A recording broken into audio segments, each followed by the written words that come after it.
Hello, my friends. Welcome back to this study along of the Advent of Divine Justice. I am Jacqueline Clare, your very honored reader. We are jumping into paragraph 112. We are nearing the end of this amazing letter written by Shoghi Effendi in 1938 to the Baha'is of US and Canada. And here he is just quoting Baha'u'llah, one quote after another. And at that time, a lot of these had not been previously released or translated. And the part that we are jumping into is like, whoo, whoo. So I'd be curious what your thoughts are and how you feel hearing these and what you think some of these allusions are possibly towards. And I also want to invite you to subscribe to my channel and like this video and all that stuff because it helps other people find it. All right, you guys, you ready? Paragraph 112. The days are approaching their end, and yet the peoples of the earth are seen sunk in grievous heedlessness and lost in manifest error.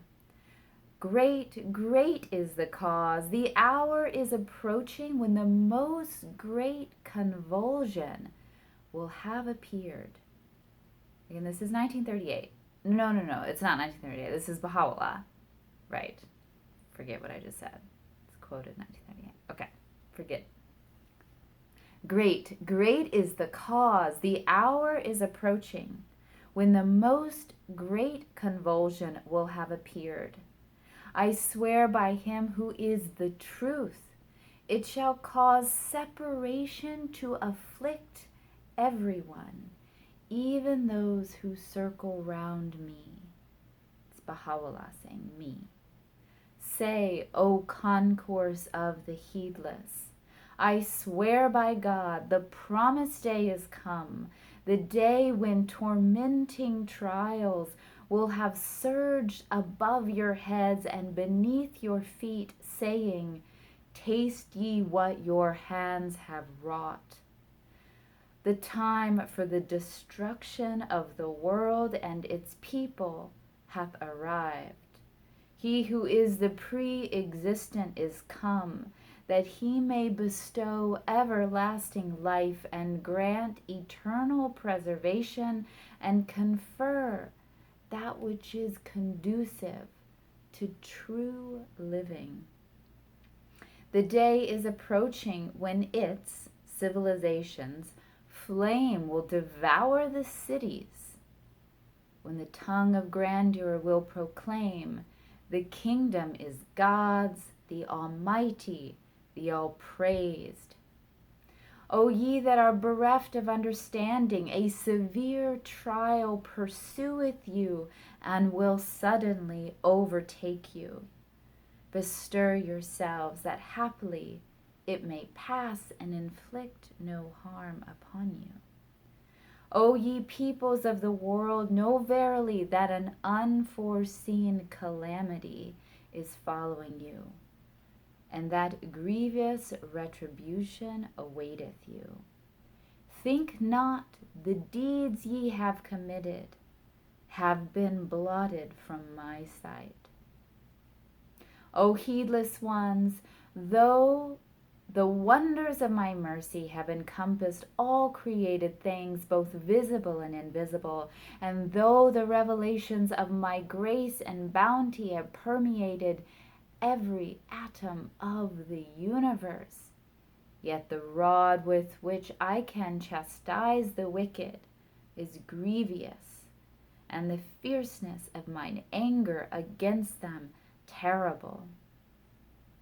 This is all so fascinating because in a lot of ways there's this, I'll just say it, this like Old Testament wrathful, it's not a vibe, it's explicit.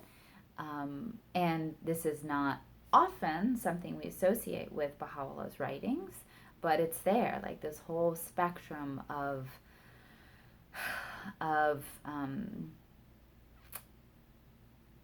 divine mysteries, you know.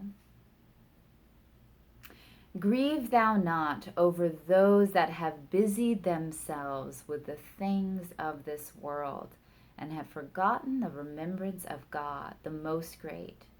By him who is the eternal truth, the day is approaching when the wrathful anger of the Almighty will have taken hold of them.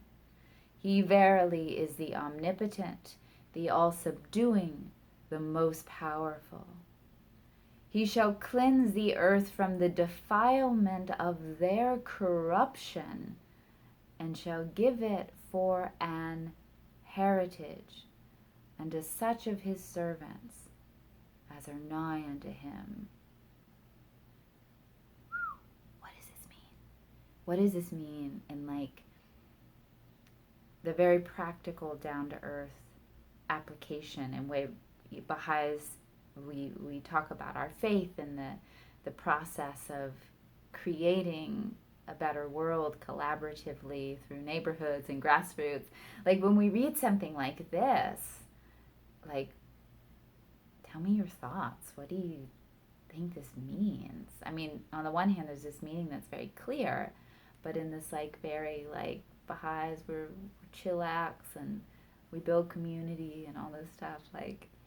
How do we understand that reality and our plans for the Universal House of Justice, and then the power and intensity of these writings as well, and this idea of the earth being cleansed from the defilement of corruption. Soon will the cry, yea, yea, here am I, be heard from every land. For there hath never been, nor can there ever be, any other refuge to fly to for anyone. And when the appointed hour is come, there shall suddenly appear that which shall cause the limbs of mankind to quake. Then and only then will the divine standard be unfurled, and the nightingale of paradise warble its melody. In the beginning of every revelation, adversities have prevailed, which later on have been turned into great prosperity. Say, O people of God, beware lest the powers of the earth alarm you, or the might of the nations weaken you, or the tumult of the people of discord deter you, or the exponents of earthly glory sadden you. Be ye as a mountain in the cause of your Lord, the Almighty, the All-Glorious, the Unconstrained. Say, beware, O people of Baha, lest the strong ones of the earth rob you of your strength, or they who rule the whole world, fill you with fear. Put your trust in God. Commit your affairs to his keeping. He verily will, through the power of truth, render you victorious. And he verily is powerful to do what he willeth, and in his grasp are the reins of omnipotent might.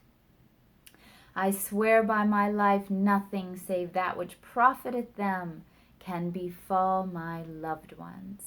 To this testifieth the pen of God, the most powerful, the all-glorious, the best beloved. Let not the happenings of the world sadden you. I swear by God, the sea of joy yearneth to attain your presence. For every good thing hath been created for you, and will, according to the needs of the time, be revealed unto you. O my servant, sorrow not if in these days and on this earthly plane things contrary to your wishes have been ordained and manifested by God. For days of blissful joy, of heavenly delight are assuredly in store for you. Worlds, holy and spiritually glorious, will be unveiled to your eyes. You are destined by him in this world and hereafter, to partake of their benefits, to share in their joys and to obtain a portion of their sustaining grace. To each and every one of them you will no doubt attain. Dear friends, that concludes paragraph 112, 113. They stopped being numbered in my copy. Hey, Baha'i Publishing, what's up with that? 112, 113, 114. That concluded paragraph 114. Feel free to share your thoughts. That was pretty amazing. The anger and then the joy that is promised to us, like both this mysterious reality of the Almighty. So have a great week, my friends. Thank you for joining me. Please remember to like this video and subscribe to this channel.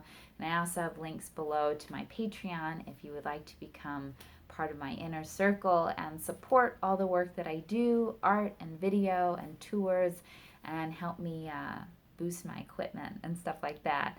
I got some goals for this year. All right, but the spiritual goals are what really matter and what we're all doing together. So